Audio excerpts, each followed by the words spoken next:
जय भीम। भगवान गौतम बुद्ध डॉक्टर बाबा साहेब अम्बेडकर को अभिवादन करके स्टेज पर उपस्थित सब प्रतिष्ठित लोग, बनते जी, स्वामीगण, सबको मेरा जय भीम। आज मेरे दादाजी की, आज नहीं 14 अप्रैल को मेरे दादाजी की 134वीं जयंती साजरी हुई थी। उसके दिवस पर हमें आज यहाँ बुलाया है। आप सबको मेरा डॉक्टर बाबा साहेब अम्बेडकर जयंती की शुभकामनाएं।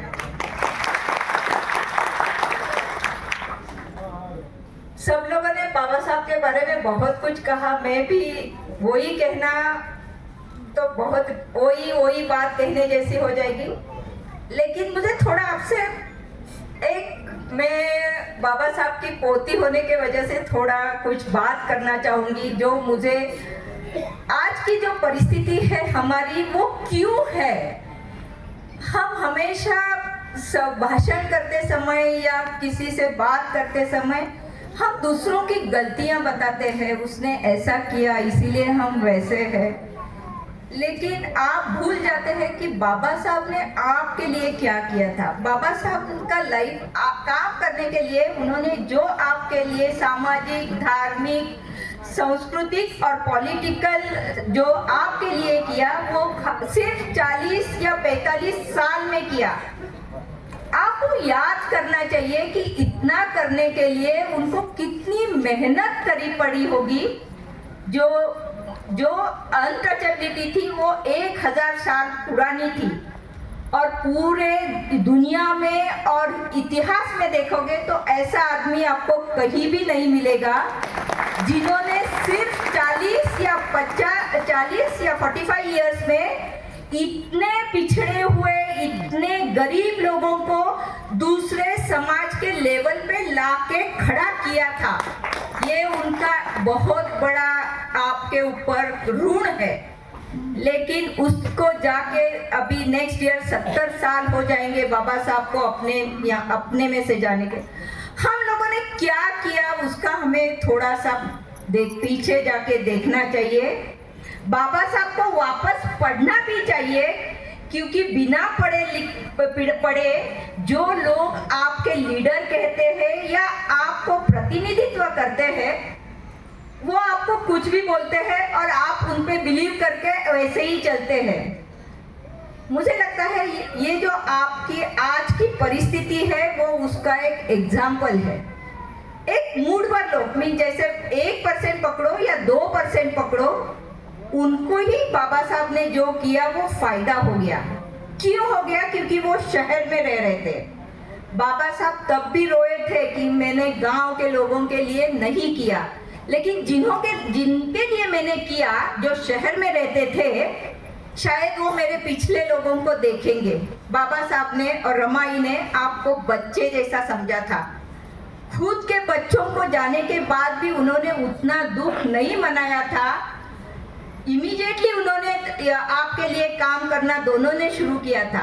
ऐसे लोग आप ढूंढोगे तो भी दुनिया में नहीं मिलेंगे। बाबा साहब और रमाई आपको वापस नहीं मिलेंगे। आपका समाज का अभी उद्धार करना है तो आपको वापस बाबा साहब पढ़ना पड़ेगा। मैं आपको थोड़े इंसिडेंट्स बताती हूँ। पहली बात, उन्होंने महाड़ में पानी का सत्याग्रह किया। ऐसा तब वो बोले थे ऐसा नहीं है कि मुझे पानी नहीं मिल रहा है, लेकिन जो पानी सब लोग पीते हैं वो हमें क्यों नहीं है, वो हमारा हक है, इसीलिए उन्होंने वो पानी का सत्याग्रह किया था। कालाराम मंदिर का आंदोलन क्यों किया था? उनको भगवान में विश्वास नहीं था, ऐसा नहीं था। उनको भगवान कुछ हमें देगा ऐसा भी नहीं था, सिर्फ हमारा हक है। हमेशा उन्होंने अपने हक के लिए मीन्स आपके हक के लिए उन्होंने लड़ा है। वो चाहते तो वो खुद के लिए कुछ भी कर सकते थे, लेकिन आपके हक के लिए उन्होंने लड़ा है। उसके बाद वो तीसरा इंसिडेंस मैं आपको इंसिडेंस बताते जाती हूँ और फिर बताती हूँ आपका कहाँ मिस्टेक हुआ या आपको क्या करना चाहिए था। मुझे लगता है उतना मुझे राइट है, क्योंकि मैं उनकी पोती हूँ, मैं उनको ऑब्जर्व करती हूँ, तो मुझे आप गलत नहीं समझोगे, ये मान लेती हूँ, सच है। उसके बाद वो भीमा कोरेगांव में गए थे, जहां अपने बहादुर महान सैनिकों ने 20,000 पेशवाओं को हराया था। और अपने सैनिक कितने थे? 500 सैनिक थे सिर्फ अपने। मीन्स हम लोग कितने लड़वैये थे, शूर थे। लेकिन हम लोगों ने, ये सुवर्णों ने गलीचा समझ के, अनटचेबल करके हमारा राइट्स नहीं दिया था। इसलिए हम हमारी शक्ति नहीं बता सकते थे, हम क्या है वो नहीं बता सकते थे। जब इंग्लिश गवर्नमेंट, जो ईस्ट इंडिया कंपनी थी, उन्होंने जब चांस दिया तब अपने 500 लोगों ने कहा कि तुम्हारे 20,000 हो या 25,000 हो, हम जीत के दिखाएंगे। और तब जाके बाबा साहब ने वहाँ वो लोग शहीदों को वंदन किया था। और हरेक वो साल में हरेक मीटिंग में कहते थे कि हम लोग ये लोगों के वंशज है, कौन जो हमारे लिए लड़े थे। तो हम लोग बहादुर लोग हैं, तो हमें क्या करना है? सिर्फ लड़ना है। किसी के भरोसे पे रह के आप लोग आगे नहीं जाएंगे। अभी 70 साल में क्या हुआ है मैं बताती हूँ।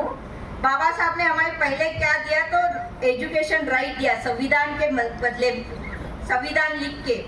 वो राइट क्या था कि हर एक 14 साल तक हर एक बच्चे को इक्वल एजुकेशन और फ्री एजुकेशन मिलेगा।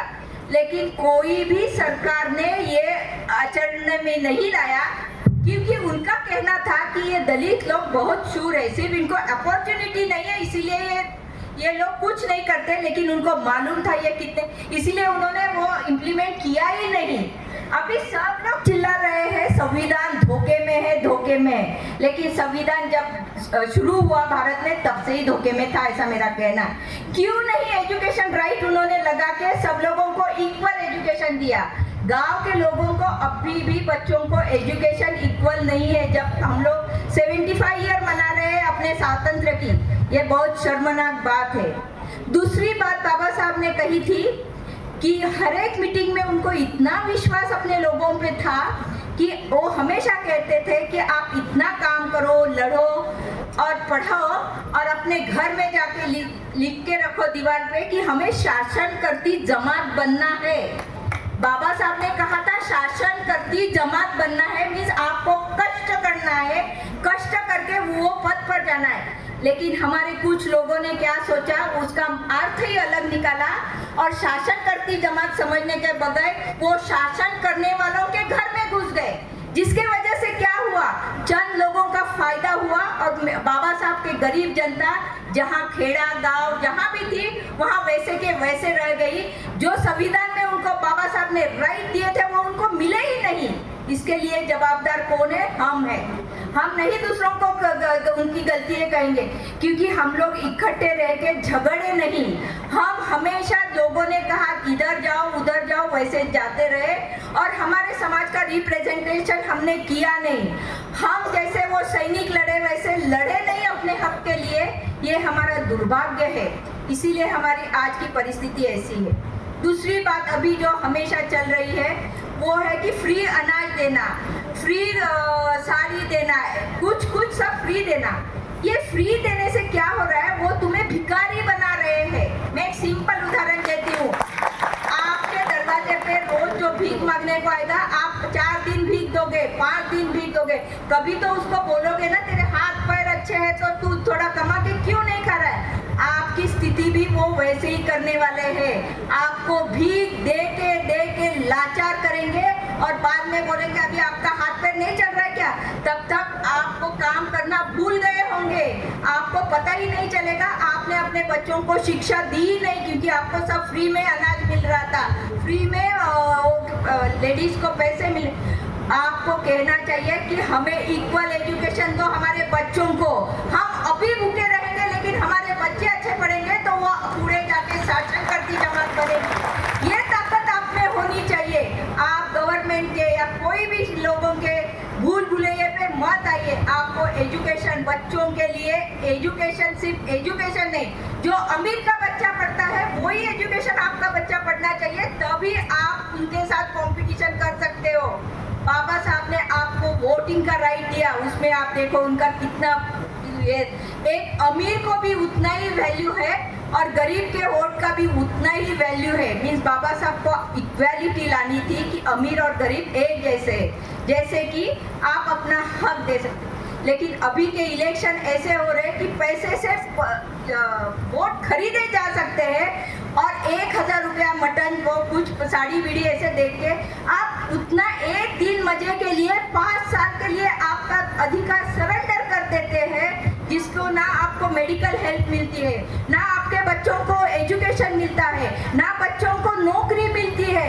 आप ऐसे क्यों करते हैं? ये बाबा साहब का सरासर अपमान है, ऐसे मैं कहती हूँ।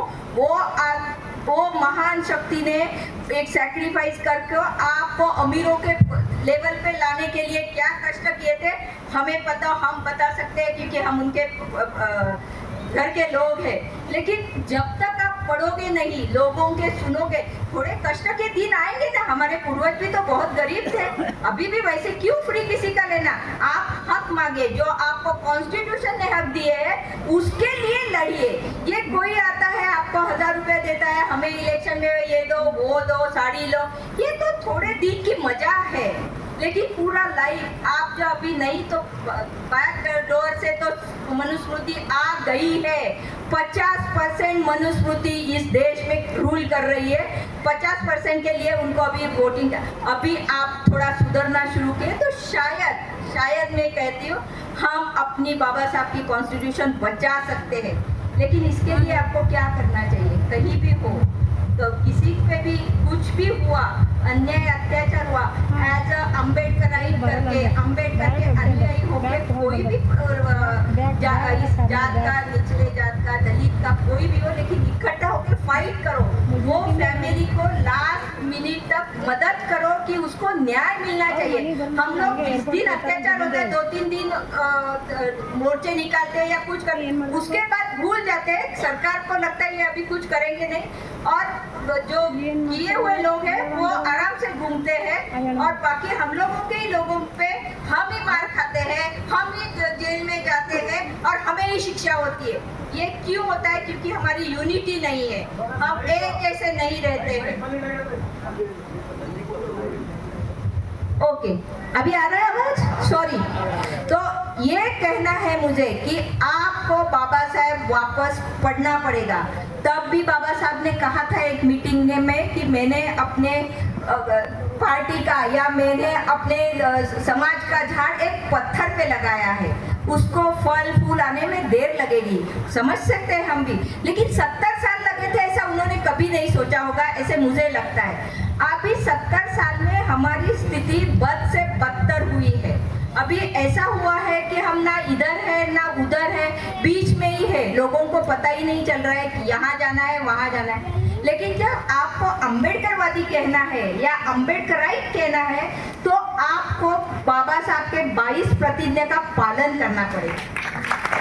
पहला आपने ये करना चाहिए कि हमें जब बाबा साहब के पाथ पे जाना है, बाबा साहब की कॉन्स्टिट्यूशन बचाना है, बाबा साहब की पार्टी बचानी है, तो हमें पहले वो 22 प्रतिज्ञा है उसका आचरण करना पड़ेगा।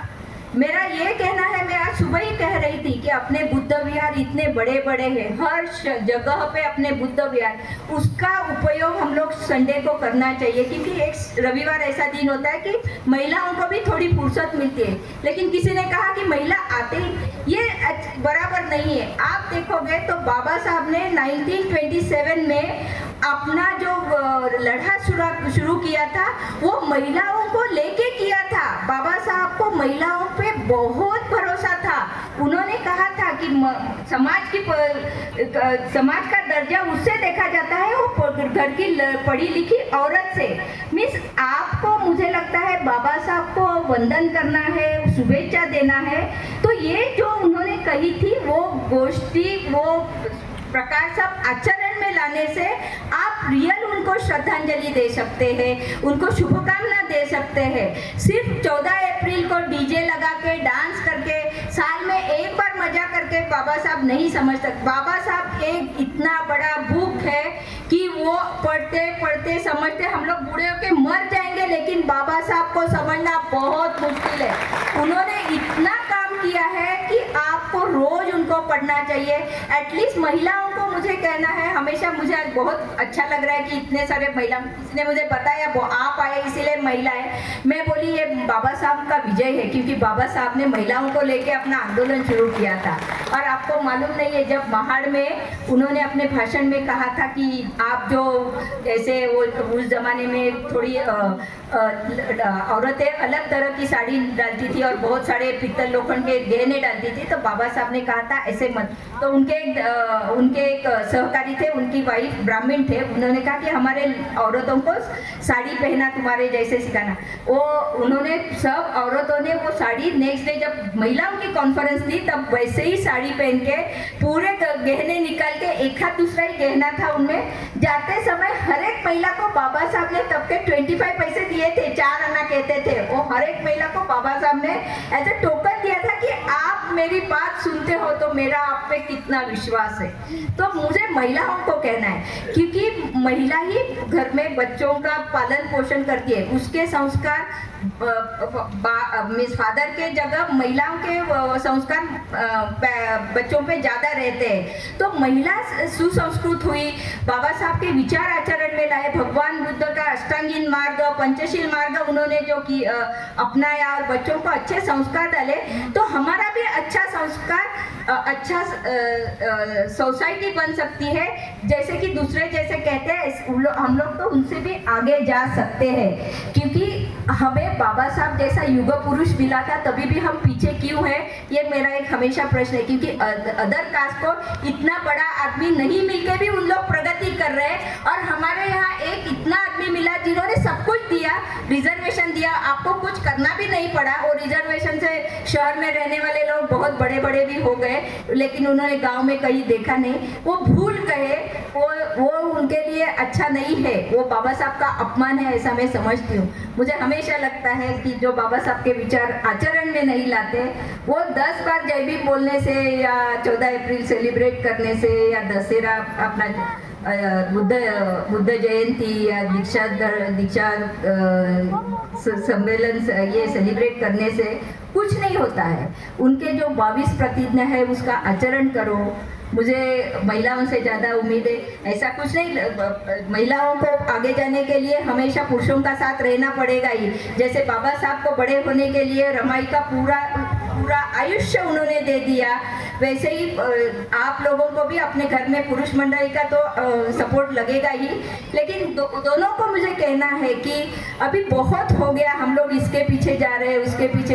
कुछ स्वाभिमान से जगने की थोड़ी सी, या स्पाइक टाइट रख के जीने की थोड़ी सी आदत डाल दो। कोई कहता है उसने क्या किया, इसने क्या किया, देख लीजिए थोड़ा। जो लोग जहाँ होते हैं उनके मूड पर लोगों का ही फायदा होता है। गांव में रहने वाले को अभी भी घर नहीं है, शिक्षण नहीं है, आपके पास पैसा होगा तो आप गांव एडॉप्ट कर सकते हैं, बच्चों को एडॉप्ट करके गांव के पढ़ा सकते हैं, बहुत कुछ स्कीम्स रहती है। लेकिन किसके पीछे जाने से अपने समाज का उद्धार होगा नहीं, ये मैं 100% कहती हूँ। और मेरी एक ही यहाँ आपने मुझे बुलाया, मेरा इतना सत्कार किया, मैंने कभी सोचा भी नहीं था।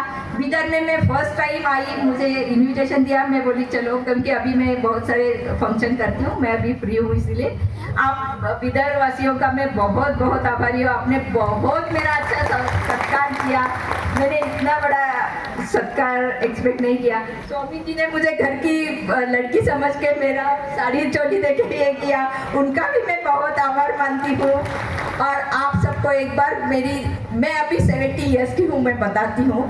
तो आप यंग जनरेशन से, हमारे अंबेडकर फैमिली के बहुत सारे आशा है कि आप लोग बाबा साहब के पाथ पे चलिए, समाज के लिए कुछ तो भी करिए। आप शहर में रहते हैं, आप अच्छे हैं, हमें मालूम है, थोड़ा गांव के लिए थोड़ा सोचिए, और चाहे तो उनको भी अपने साथ लेके एक साथ भागने की थोड़ी तैयारी कीजिए, उनको मदद कीजिए। इतना बोल के मैं मेरा भाषण खत्म करती हूँ। थैंक यू, मुझे बुलाया एक बार फिर से, मैं आपकी बहुत आभारी हूँ।